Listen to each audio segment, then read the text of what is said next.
Bom dia, mulheres do quarto de guerra. Que alegria estar aqui mais uma semana e com esse tema tão poderoso que é meu lar, o meu altar. E durante toda essa pandemia, o Espírito Santo ministrou muito ao meu coração sobre esse tema. Entender que o meu primeiro e principal ministério começa na minha casa. Eu quero começar lendo com você em Deuteronômio capítulo 6, versículo 4 ao 9, que diz: Ouça, ó Israel, o Senhor, o nosso Deus, é o único Senhor. Ame o Senhor, o seu Deus, de todo o seu coração, de toda a sua alma e de todas as suas forças. Que todas essas palavras que hoje lhe ordeno estejam em seu coração.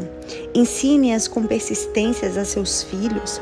Converse sobre elas quando estiver sentado em casa, quando estiver andando pelo caminho, quando se deitar e quando se levantar. Amarre-as como um sinal nos braços e prendas na testa. Escreva-as nos batentes das portas de sua casa e em seus portões. Precisamos entender que Deus é o foco do nosso lar. Assim deve ser. Não é o que temos na vida, mas quem temos na vida que importa. Aí está o verdadeiro valor do nosso existir. A família é a raiz de quem somos, é a raiz da nossa essência, mas infelizmente tem sido tão negligenciada.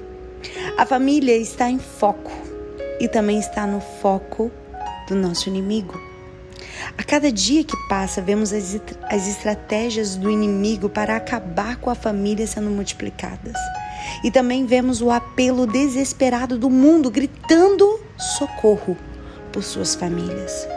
O lar e a vida cotidiana têm sido, por muitas vezes, ignorados como a nossa maior oportunidade de vitórias espirituais. Em primeiro lugar, não dá para querer curar a família, querer a cura da nossa família, sem primeiro buscar a solução para o nosso coração. Entender que começa em nós a transformação que a gente deseja viver dentro do nosso lar e da nossa casa. É muito comum as pessoas tomarem algumas atitudes, como, por exemplo, levar os familiares na igreja, levar a igreja aos familiares, ir à igreja pedir pela família. Tomar essas posições não é errado, pelo contrário, é certo. Mas tomá-las sem primeiro um compromisso pessoal seu com Deus não resolve.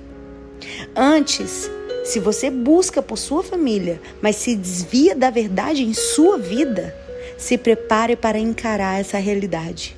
Você se torna a desgraça da sua casa. A pergunta que precisa ser respondida então é: e agora? O que eu tenho que fazer? Se você quer o bem para a sua família, você precisa entender que sua vida precisa ser a porta de entrada para Cristo em sua casa.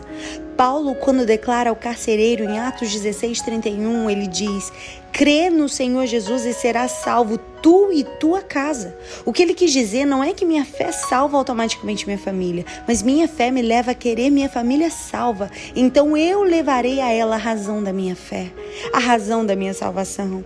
Eu lhes apresentarei o Jesus que me salvou. É simples assim. O segundo ponto é entender que a minha casa é um lugar de adoração. Nós falamos sobre o que busca para o outro, mas não para si mesmo. Mas agora se faz necessário chamar a atenção para o outro extremo, aquele que busca para si mesmo e não se importa com os outros. As igrejas estão abarrotadas de pessoas vivendo esses dois extremos. Mas esse é o mais pernicioso para todo o evangelho. Esta é a causa e o motivo de escândalo. E este é o que mais se abate sobre as lideranças. Ou seja, a completa indiferença e abandono do altar dentro de casa. Aquele que busca para si mesmo e ignora o estado deplorável do seu próximo, que às vezes é sua esposa, é o seu marido, é o seu filho. É tão hipócrita como o sacerdote e o levita da parábola do bom samaritano. Quantas vezes estamos tão confortáveis com nossa Bíblia debaixo do braço e nossa roupa bonita indo para os templos, ignorando os cacos ao nosso redor. E o pior, muitas das vezes os pisamos em vez de recolhê-los e apresentá-los ao Senhor. Estamos longe de nos parecer com um bom samaritano. E ainda mais aquele que se compadece do estranho, mas ignora os de sua própria casa. São piores do que o descrente. Essas são as palavras do apóstolo Paulo para o jovem pastor Timóteo, mas também é para toda a igreja nos dias atuais. Ele deve governar bem sua própria família, tendo os filhos sujeitos a ele com toda a dignidade, pois se alguém não sabe governar sua própria família, como poderá cuidar da igreja de Deus? 1 Timóteo 3, 4, 5. 1 Timóteo 5,8 diz: aqueles que não cuidam dos seus, especialmente dos de sua própria família, negaram a fé e são piores que os descrentes. Quando Paulo cita isso, ele não está se referindo ao mero e simples cuidado no sentido de atenção e proteção. Também, mas principalmente no que se refere à razão da sua fé. Pois como bem escreveu Tiago, em Tiago 2,17, a fé e as obras precisam caminhar juntas, pois assim como a fé sem obras é morta, obras sem fé também é. A pergunta que precisamos fazer a nós mesmos é: o que fazemos com o tempo que não estamos no templo? Pois na maior parte do tempo não estamos dentro de uma igreja. E dentro da igreja nós pulamos, cantamos, gritamos, choramos, abraçamos, sorrimos, só falamos palavras doces e agradáveis. A gente ora e lê a Bíblia.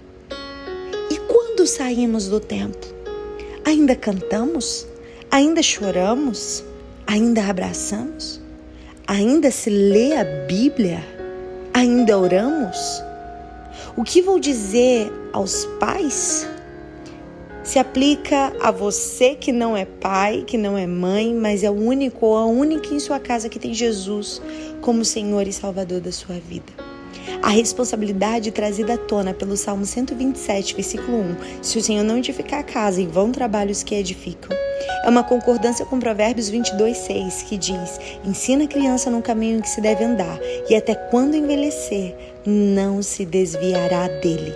Ou seja, a necessidade de ensinar pelo exemplo. Ensinar pelo exemplo é ir além das palavras, mas é ensinar na prática da vida diária, ou então cairemos no famoso bordão: faço o que eu digo, mas não faço o que eu faço. O chamado aqui é para mostrar na prática como se deve fazer.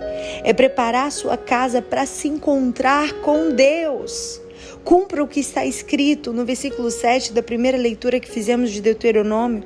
Transforme sua casa em um altar.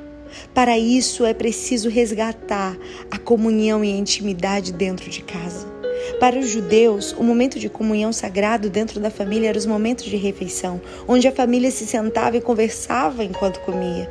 Hoje, cada um come em um lugar, em um horário, e não há mais diálogo, só há um silêncio. Enquanto nossos olhos e ouvidos estão ouvindo o que a televisão e a internet têm a dizer, tapamos os nossos ouvidos para o grito de socorro dentro da nossa casa. Ainda há tempo de agir. Faça da sua casa um altar, um lugar onde Deus é adorado todos os dias. Não desista do seu primeiro ministério. Entenda, mulher, você é coluna da sua casa. Deus te abençoe.